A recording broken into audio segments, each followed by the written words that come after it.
Collapse से ऐसे कौन से 4 लेसन्स हैं जो क्रिप्टो वालों को सीखने को मिलते हैं।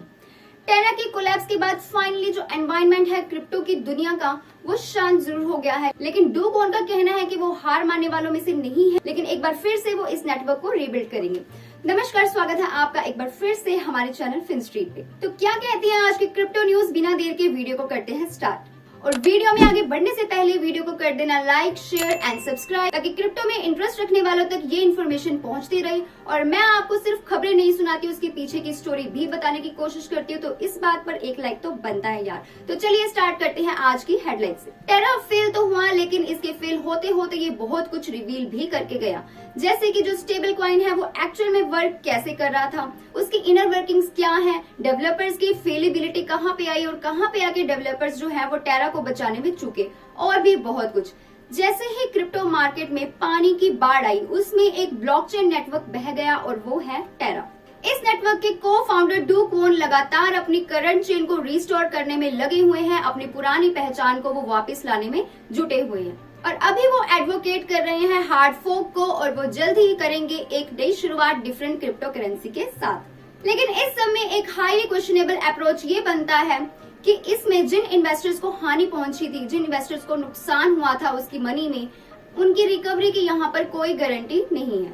अब ये बात तो हम सभी को पता ही है कि ना ही टेरा यूएसटी और ना ही लूना गवर्नेंस टोकन कभी रिकवर होने वाले हैं, और जो फॉर्मर है वो अब ट्रेड्स को 90% डाउन अपनी इंटेंडेड डॉलर पैक के साथ ट्रेड कर रहे हैं। इसके साथ ही करेंसी की हिस्ट्री में पहली बार ऐसा एक्सप्लोजन और ये सडन कोलैप्स देखने को मिला है। सवाल ये उठता है कि ऐसा फाइनेंशियल एक्सप्लोजन इस मैग्नीट्यूड में कभी पहले सुनने को नहीं मिला था, और खासकर क्रिप्टो की दुनिया में। तो कैसे जो बिलियंस ऑफ डॉलर्स हैं जो कि स्टोर हुए थे एक वाइडली सपोर्टेड प्रोटोकॉल में, वो सडनली कुछ ही वीक में, कुछ ही हफ्तों में वो इवेपोरेट हो गए, गायब हो गए, और वो भी सो कॉल्ड स्टेबल कॉइन से। ये बात सबके मन में जरूर चल रही होगी। चलो, टेरा का तो जो हुआ सो हुआ, लेकिन नाउ अभी एक अच्छा टाइम है पूरी एंटायर कम्युनिटी के लिए, ताकि वो इस चीज से अपने आप को री एग्जामिन करें और ये एजम्पशंस लगाएं अपने स्टेबल कॉइन्स को लेके, इन्वेस्टिंग को लेके और अपने डेवलपर्स को लेके। तो ऐसे 5 वैल्यूएबल लेसन्स हैं जो ये कोलैप्स है टेरा का वो सिखा के गया है। तो जो सबसे पहली बात जो हमें सीखने को मिली है इससे, वो ये है कि जो स्टेबल एसेट्स हैं उनको जरूरत होती है स्टेबल रिजर्व्स की। अब स्टेबल कॉइन्स को डिजाइन किया गया है ताकि वो प्रोवाइड करे अपने बेस्ट दोनों तरफ से, यानी कि new and old financial worlds में, उनके डिसेंट्रलाइजेशन को लेके, क्रिप्टो करेंसी की स्पीड को लेके, और साथ ही स्टेबिलिटी की वैल्यू को लेके ऑफ फियाट करेंसी। अब जो most successful stable coins available है इस वक्त, वो एंटायरली डिसेंट्रलाइज्ड मॉडल का यूज नहीं करते हैं। टीथर USDT, जिसकी वैल्यू बैक होती है इट्स स्टेबल कॉइन के साथ with non decentralised highly liquid stable reserve assets के साथ। अब ये जो रिजर्व्स हैं ये रेगुलरली ऑडिट होने चाहिए प्राइवेट कंपनीज द्वारा, ताकि ये एंश्योर किया जा सके कि ये जो USDT है ये फुली बैक्ड भी है और ये कन्वर्टेबल है या नहीं। टेरा USD हाउएवर एक एल्गोरिथम स्टेबल कॉइन है, और ये फॉलो करता है एक अल्टरनेटिव मॉडल को, जहाँ पे जो टोकन है वो प्रोग्रामेटिकली बैक्ड हुए थे क्रिप्टो करेंसी, स्पेसिफिकली लूना के साथ इंस्टेड ऑफ डॉलर्स। अब कोई भी USD होल्डर है वो रिडीम करवा सकता था अपने स्टेबल कॉइन को for $1 worth of freshly minted Luna किसी भी टाइम पे। अब कन्वर्जली जो लूना होल्डर्स थे वो हमेशा बर्न कर सकते थे अपनी होल्डिंग्स को USD के रिटर्न में, जिसकी इक्वल वैल्यू काउंट होती है to the exact dollar value of Luna. तो अब ये जो मैकेनिज्म है इसने क्रिएट किया है एक स्टेबलाइजिंग आर्बिट्राज इंसेंटिव को, जो कि बिल्कुल सिमिलर है USDT से, ताकि जो मार्केट प्राइस है स्टेबल कॉइन का वो हमेशा रीडायरेक्ट करता रहे बैक टू $1। अब अनलाइक USDT जो कि एसेट बैकिंग USD है, जो नियरली सो स्टेबल भी नहीं है और लिक्विड भी नहीं है। अगर दूसरे वर्ड्स में बोलूं तो कई जो USD होल्डर्स होते हैं वो रिडीम करवा सकते थे अपनी होल्डिंग्स को वैल्यू ऑफ लूना के साथ, जिससे क्या हुआ, जो इसकी वैल्यू है वो डिक्लाइन हो गई इतने सारे एक्सचेंजेस के बाद और एक्सेस सप्लाई के साथ। और unfortunately exact same scenario wealthy USD holders के साथ भी हुआ। जो इन्वेस्टर्स थे उनको इंसेंटिवाइज किया गया ताकि वो रिडीम करवाएं अपने USD होल्डिंग्स को लूना के लिए, और इससे क्या हुआ, ओवर सप्लाई हो गई टोकन्स की, जिसका रिजल्ट आपके सामने था और लूना जो है वो डिस्ट्रॉय हो गया। अब ये जो फेनोमेनन है ये प्रिवेंट किया जा सकता था अगर यूएसटी बैक होता एक एसेट के साथ, डीपर मार्केट के साथ एंड लेस शेकी वैल्यू के साथ अंडर प्रेशर। दूसरा जो सबक इससे सीखने को मिला है वो है बाय वैल्यू नॉट हाई। अब जस्ट बिकॉज क्योंकि किसी की मार्केट जो वैल्यू है वो बहुत हाई है, इसका मतलब ये नहीं है कि वो इन्वेस्टमेंट के लिए सही है। तो किसी की बातों में आके, बुलिश चीजों में आके आप अपनी मनी को इन्वेस्ट ना करें, अपने पहले प्रॉपर रिसर्च करें, उसके बाद ही किसी चीज में आप इन्वेस्ट करिए। टेरा का जो कोलैप्स था स्टेबलाइजेशन मैकेनिज्म के कारण हुआ, जो कि ओपन था हर किसी के लिए, कोई भी उसको एग्जामिन कर सकता था और कोई भी उसको स्क्रूटिनाइज कर सकता था। अगर वही प्रीवियस कॉइन्स की बात की जाए, सिमिलर स्टेबलाइजेशन मॉडल जो है वो ऑलरेडी इस चीज को ट्राई कर चुके थे और फेल भी हो चुके थे कई साल पहले। और इस मंथ इस इवेंट ने ये प्रूव कर दिया कि इवन जो एक्सपीरियंस्ड इन्वेस्टर्स भी थे उनको भी इतना नहीं पता था क्रिप्टो के बारे में जितना वो सोचते थे कि वो जानते हैं। और क्रिप्टो इतना भी सेफ नहीं है जितना आपको लगता है। तो किसी की बातों में आने से अच्छा है कि आप अपनी रिसर्च करिए। जैसे कि बिटकॉइनर्स कहते हैं कि डोंट ट्रस्ट, वेरीफाई। अगली सीख जो टेरा एक्सप्लोजन से मिलती है वो है crypto is not all decentralised. अब टेरा के जो डेवलपर्स हैं उन्होंने क्रिएट करने की कोशिश की थी डिसेंट्रलाइज मनी को, डिसेंट्रलाइज इकोनॉमी के लिए, बट जब पुश ज्यादा हो गया तब उसकी कम्युनिटी ने ये रिवील किया कि ये हाईली सेंट्रलाइज्ड भी है एंड ओपेक गवर्नेंस स्ट्रक्चर भी है। अब Do Kwon, Terraform Labs and Luna Foundation Guard है, इनके बीच जो एवरेज यूजर थे इन्होंने वर्चुअली काफी कोशिश की इस नेटवर्क को बचाने के लिए, इसकी रेस्क्यू के लिए, लेकिन however they all are failed.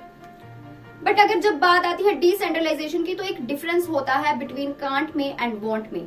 तो एक स्मॉल पार्टी जो है अगर वो कंट्रोल कर सकती है ब्लॉकचेन नेटवर्क को, जब भी उसको नीड हो, जब भी उसको जरूरत हो, अगर वो कंट्रोल कर सकती है तो फिर क्या ये सच में डिसेंट्रलाइज्ड है? तो इस बात पर भी एक लेसन है कि डिसेंट्रलाइज्ड कहलाने वाली चीज एक्चुअल में कितनी डिसेंट्रलाइज्ड है। नेक्स्ट पॉइंट जो बनता है वो है stay humble even if you are rich. बिल्कुल सही बात है, ये अपनी पर्सनल लाइफ पर भी ये बात लागू होती है, नॉट ओनली इन क्रिप्टो। एक तरफ तो हम कहते हैं कि जब किसी की फेलियर के ऊपर हमें मजाक नहीं उड़ाना चाहिए, हमें किसी को नीचा नहीं दिखाना चाहिए, खास करके तब जब कोई $1 मिलियन का जुर्माना भर रहा हो, $1 मिलियन का नुकसान सह रहा हो। और दूसरी साइड भी कुछ लोगों के लिए देखना एंटरटेनिंग होता है कि जो कंपनीज है वो खत्म हो रही है, स्पेशली जो कंपनीज उन लोगों द्वारा चल रही हो जो कि पहले से ही रूड हो। ये आप मुझसे मत लीजिए, ये एग्जाम्पल आप लीजिए डूकॉइन से। डूकॉइन ने टेरा के मेल्टडाउन होने से पहले किसी और के ऊपर ये बात कही थी कि उन्हें इस बात को लेकर काफी एंटरटेनिंग फील होता है कि 95% जो कंपनीज है वो शुरू होने से पहले खत्म हो जाती है। ये सच में डूकॉइन ने अपने अगेंस्ट अपने क्रिटिक्स को बोला है। डूकॉइन को पब्लिकली अटैक किया गया मल्टीपल पीपल द्वारा जिन्होंने उसे उसके प्रोटोकॉल के सिक्योरिटी फ्लॉज के लिए क्रिटिसाइज किया था। हालांकि डूकॉइन ने इसे हार नहीं मानी और हार्ड फोर्क का प्रपोजल लेके सामने आया। अब लेकिन इस पर जो पॉइंट बनता है वो ये है कि ट्रस्ट, कि अब लोग उस पर कितना ट्रस्ट कर पाएंगे, क्योंकि ये जो इंडस्ट्री है ये स्कैम से भरी हुई है, तो इस पर ट्रस्ट करना थोड़ा डेंजरस हो सकता है। तो इसका कंक्लूजन ये निकलता है कि वो इन्वेस्टर्स जो सोचते हैं कि उन्हें क्रिप्टो के बारे में सब कुछ पता है और किसी के कहने से वो कुछ बाय कर रहे हैं तो वो बिल्कुल गलत कर रहे हैं। आपको क्रिप्टो के बारे में उतना नहीं पता जितना आप सोच रहे हैं या कोई आपको अगर बता रहा है। और वो डेवलपर्स जो आपको ये एश्योर कर रहे हैं कि एवरीथिंग वाज अंडर कंट्रोल, तो उन पर भी यकीन नहीं किया जा सकता, क्योंकि एक्चुअली में मार्केट स्टेबल नहीं है, वो वोलेटाइल है, तो ये कंट्रोल में नहीं हो सकता। तो टेरा के फेलियर से काफी कुछ सीखने को मिलता है और अब आप ये समझ सकते हैं कि आपको अपनी इनर वर्किंग्स पर काम करना है, अपने क्रिप्टो इन्वेस्टमेंट्स पर काम करना है। आपको ये पता होना चाहिए कि आप कहाँ पे इन्वेस्ट कर रहे हैं और क्यों कर रहे हैं, उसके पीछे की जो हिस्ट्री आपको पता होनी चाहिए। आपको प्रॉपर रिसर्च करना है, उसके बाद ही आपको कोई भी इन्वेस्टमेंट करनी है।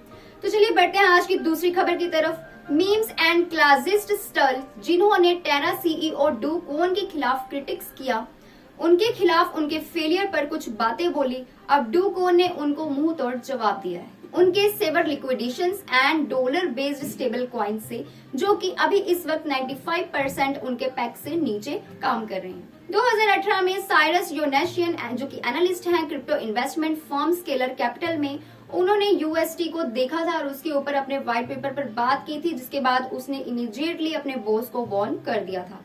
एल्गोरिथम की जो पैगिंग है, यानी कि कॉइन का जो स्टेबल कॉइन था वो ग्रीन बैक पर चल रहा था और योनेशियन ने ये कहा था कि एक दिन ये फेल हो सकता है और ये एक डेथ स्पाइरल बन सकता है अगर टेरा के इकोसिस्टम को अपने कैपिटल से वो बाहर निकाल देते हैं तो। वहीं योनेशियन जो है वो अकेला नहीं था, इसके साथ ही चार्लेस कैस्कैरिला जो कि सीईओ है स्टेबल कॉइन इशूअर पैक्सोस का, जिसने पब्लिश किया है मंथली अटेस्टेशंस को, जो कि पैक्सोस डॉलर जिसमें कि पैक्सोस डॉलर जो है वो बैक्ड होता है 1:1 फियाट रिजर्व्स एंड डेब्ट इंस्ट्रूमेंट्स के साथ। उसने भी टेरा के डेंजर और उसकी इंस्टेबिलिटी को देखते हुए इसके फेलियर के ऊपर बात की थी। और इसके साथ ही केविन जो जो कि cofounder crypto trading fund Galois Capital में, उसने भी टेरा के फेलियर में फेल होने की बात कही थी। लेकिन क्वान ने इस कंसर्न्स के ऊपर इन बातों को डिनाई कर दिया था। बट लेकिन अब जो क्वान है वो इस बात से एग्री करता है। उसका कहना है कि जो योनेशियन, कास्कैरिला एंड जो है जो वो राइट थे इस मामले में बिल्कुल। आफ्टर उन्होंने खुद ही अपने पैर पर कुल्हाड़ी मारी, उन्होंने यूएसटी को खुद ही डिस्ट्रॉय किया है। अब टेरा का जो कोलैप्स है, इससे एक बात तो सीखने को मिलती है कि हमें इनके लिंक्डइन प्रोफाइल्स के ऊपर भरोसा नहीं करना चाहिए, क्योंकि यहाँ से पता चलता है कि 2015 में कंप्यूटर साइंस से स्टडी करने वाले ये डू क्वान, जिन्होंने बाद में माइक्रोसॉफ्ट एंड एप्पल की बड़ी कंपनियों में भी पार्टिसिपेट किया हुआ है, काम किया हुआ है, उसके बाद भी ये फेलियर्स इन्होंने दिए।